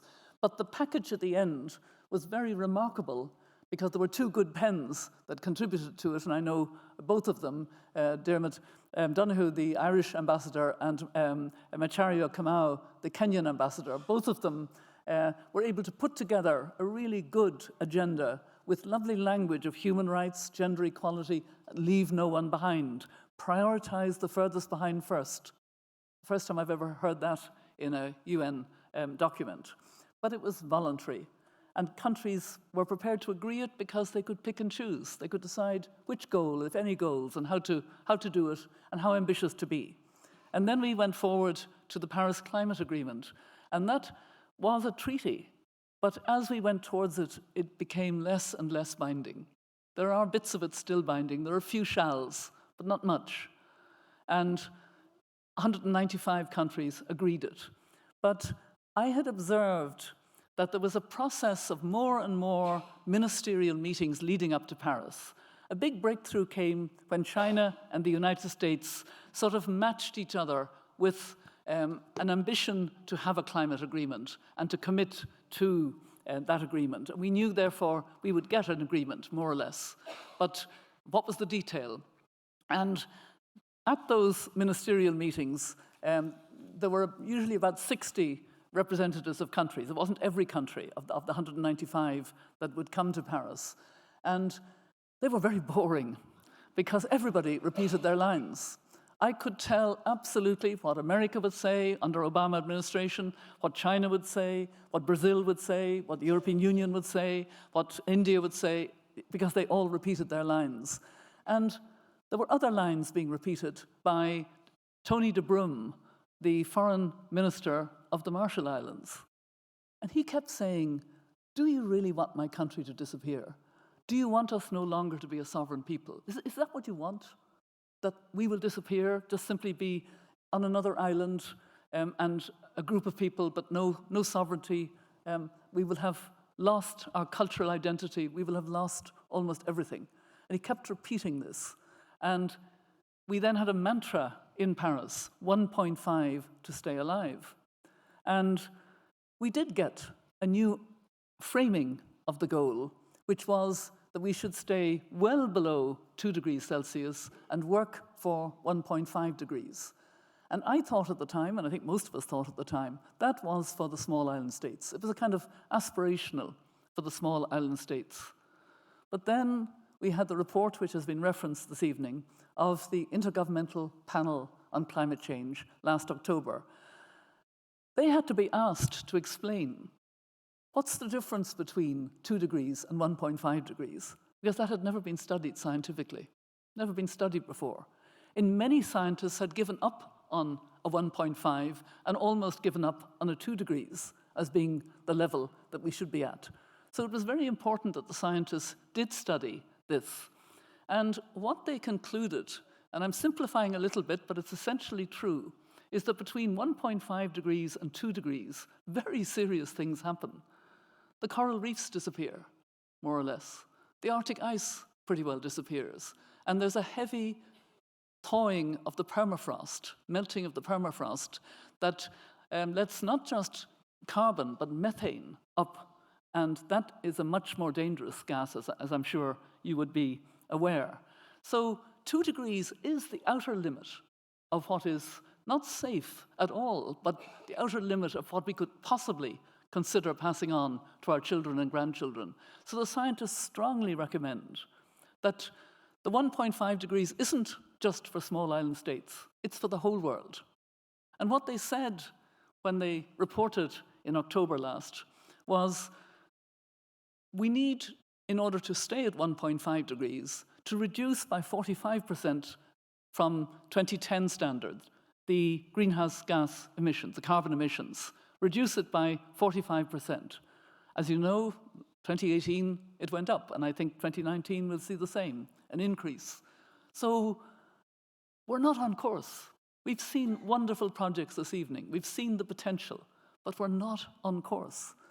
And what the scientists actually said is, it is doable if we have the political will. And I'm really very interested how we can, in that short window of time they've given us to 2030, which is, they said 12 years. It's 11 years and we're in July. It's a very short time. How do we do it?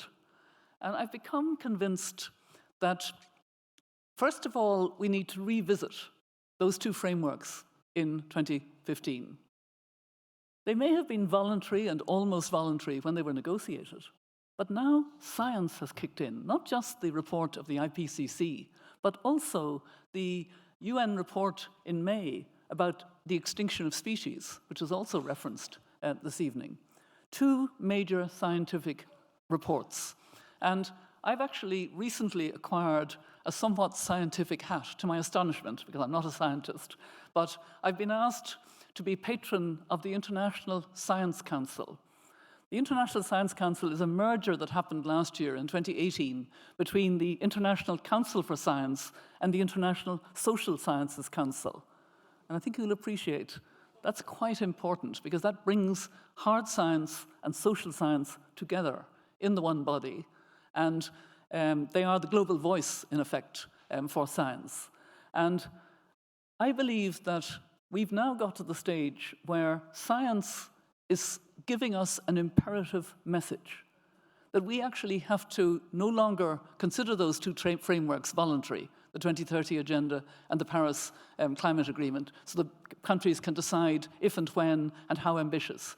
They have become imperative. Imperative that we implement in full and with full ambition, much more ambition than we've had up to now, because we have to have a safe world for our children and grandchildren and generations to come. Because we are, hopefully, an intelligent species, and we're also responsible for many other species in the world that we are interconnected with, as Pope Francis reminded us in Laudate Si. So, how do we do it? I actually think it's beginning to happen. We're beginning to see a kind of broad movement. I call it a climate justice movement. Climate justice recognizes the injustice of climate change.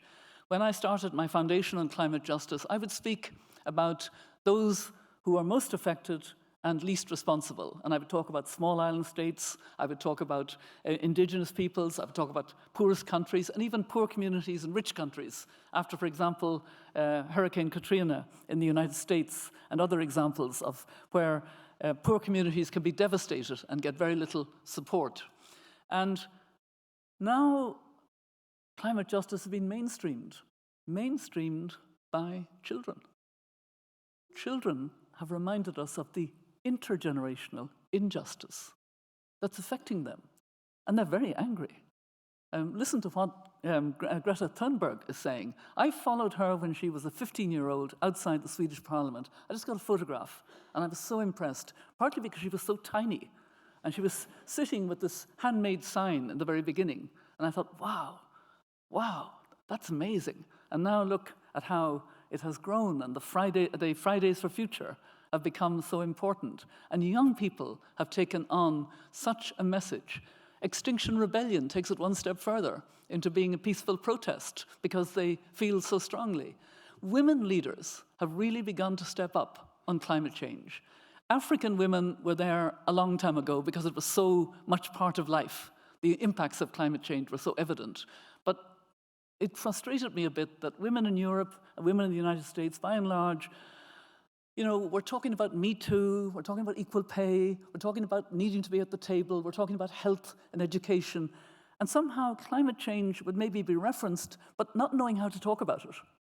And I think now with the report and that sense, oh my goodness.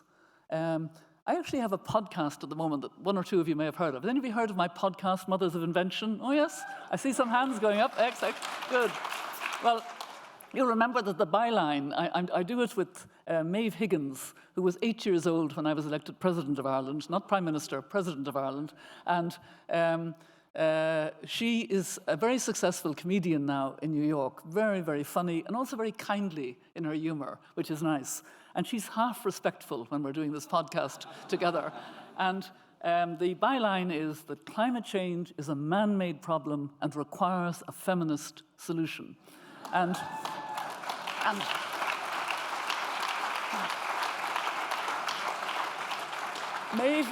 Maeve says she'll never bother explaining that, but I actually think it warrants explanation. Man-made is generic. It includes all of us. We're all responsible. Yes, maybe men had more opportunities to be more polluting, but we're all responsible.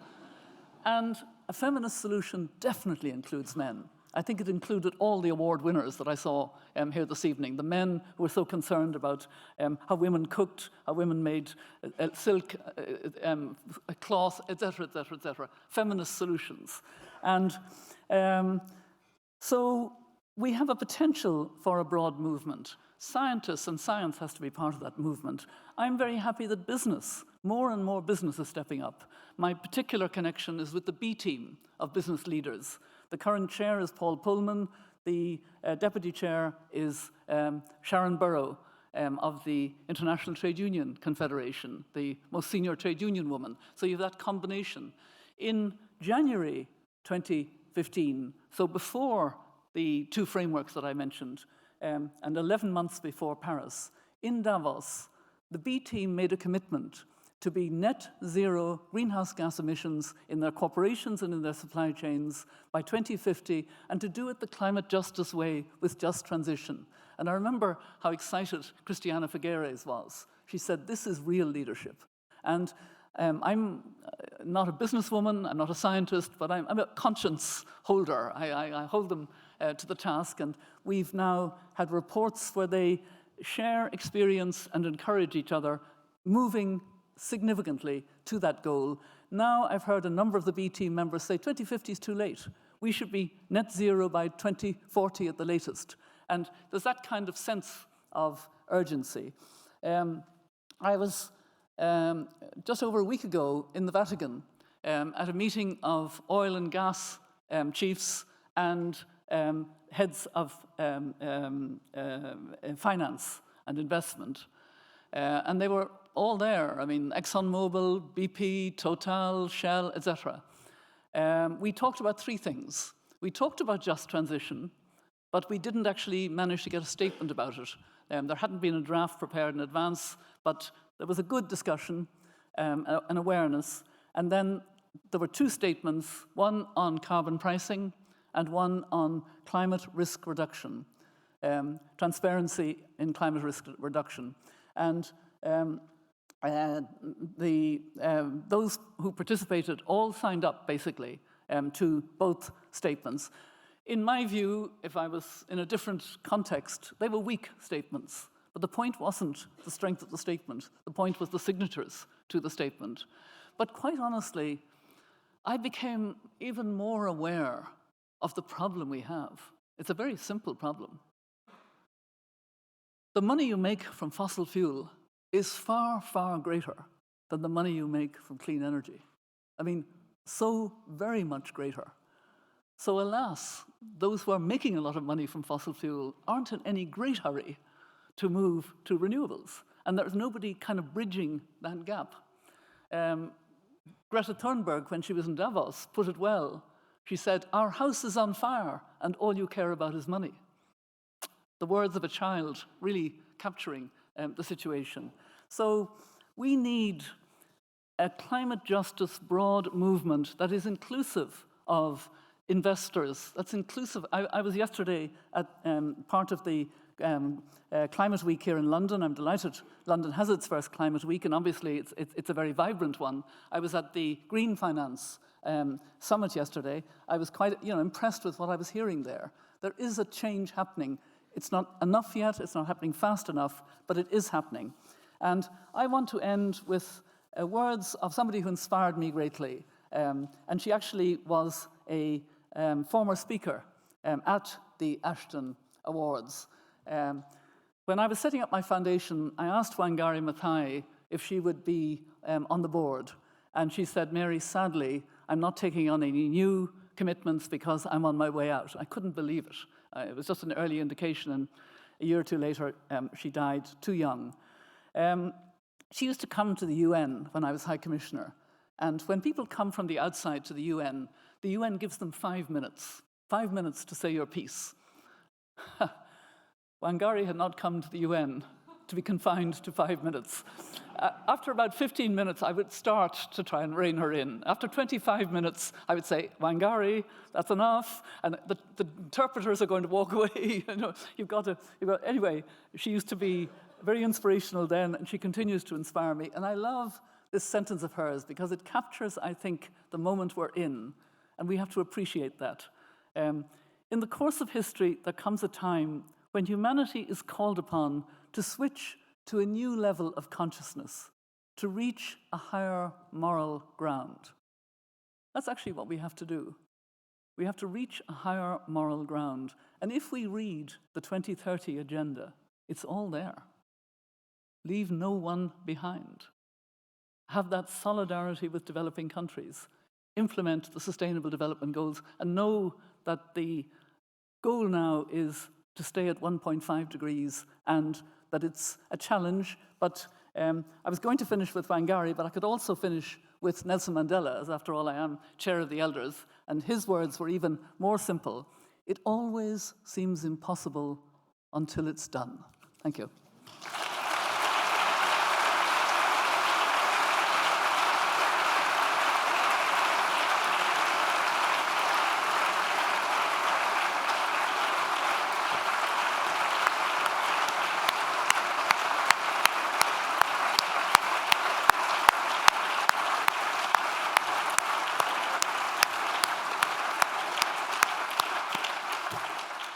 Well, I'm left rather speechless after that, except to say one word, gosh.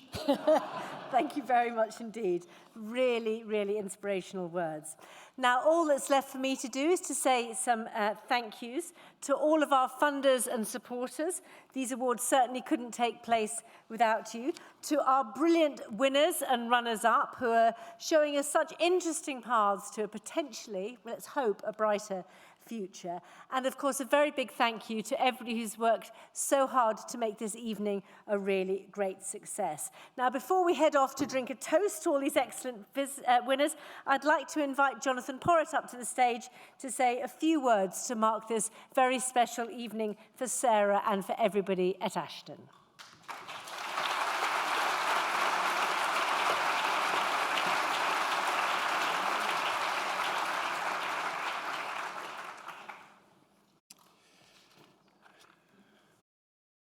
Well, ladies and gentlemen, our last act this evening, well, not quite our last, because we've got a few photographs and then a few more festivities and things like that, but the last act here is to celebrate the singular and really remarkably influential achievement of Sarah.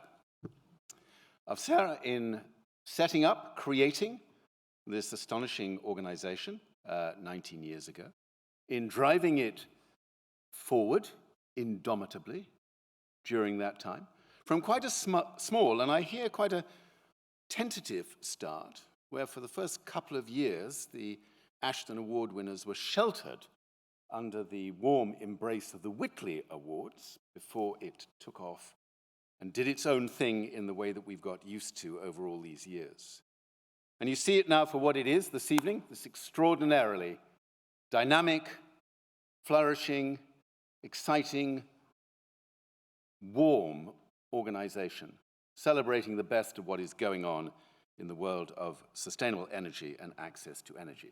Now, you heard it from Harriet earlier this evening with her legal high, but I know there are many, many people here this evening for whom this is a very special occasion, and I've heard it described often as their annual Ashton fix. One of those really very special moments, psychologically special moments, where we manage to put aside the encircling gloom within which we do spend quite a lot of our lives these days, and allow it to be lit up by the account of these extraordinary, influential people and organizations doing what they do in such a wonderful way. Now, notwithstanding the fact that you will all understand there are a lot of people involved in what Ashton does, genuinely a lot of people. There's the staff of Ashton, which is an amazing group of people, as you heard from Sarah earlier, all the sponsors, the funders, the partners, the winners, the whole host of organizations, and, of course, Sarah, your loyal and loving trustees who have been delighted to share this experience with you. We, I think, all know deep down that it is Sarah that has made Ashton what it is today. And I can briefly tell you why, because it takes a hell of a lot of grit and sheer bloody-mindedness to overcome the kind of objections that are put in the way of an organization like this. It takes a lot of courage to work through the inevitable dark days, because they do come in the life of every organization. And for Sarah personally, it took a lot of courage to set out to become a really good public speaker when this was literally the last thing she wanted to do on earth. It takes a rare combination of vision to inspire people outside the organization and a grasp of detail then to get it delivered inside the organization.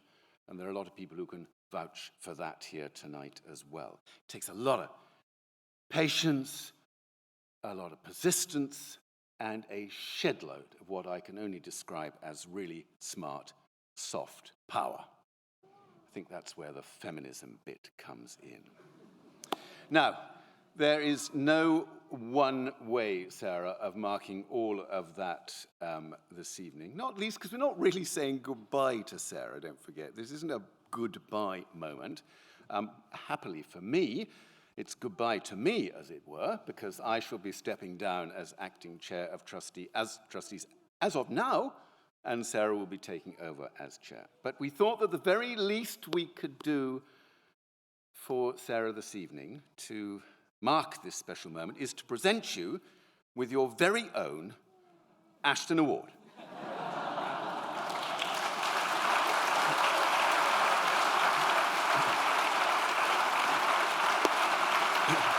And I'd like to think that this one has been specially crafted and specially made with an extra dose of love and admiration and care and consideration for everything that you've done. But I suspect it's pretty much like all the others. Anyway, Sarah, in time-honored style, I have to ask you to come up to the stage now and receive your award.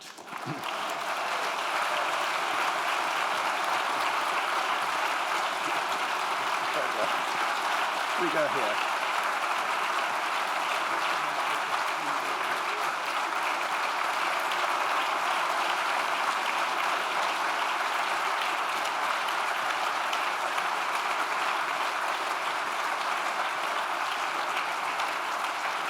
Thank you. Thank you. Thank you very, very much. And those are rich words to come from one of my biggest heroes as well, Jonathan, who has been an inspiration to me from the very beginning. Thank you all for coming on the journey. And those that are new to us, please, please join us on this journey to the big challenge of cracking the climate change emergency. And now, over to you to go and have a drink and join us for a party to celebrate the great winners that we've heard from this evening. Thank you.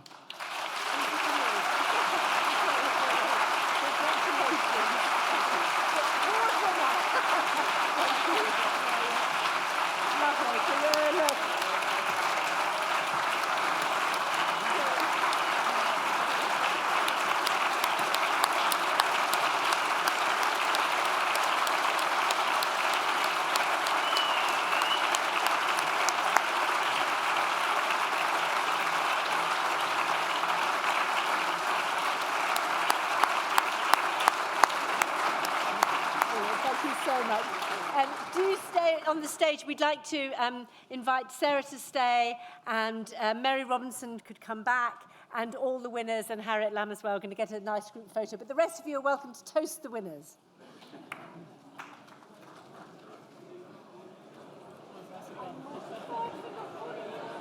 Don't worry.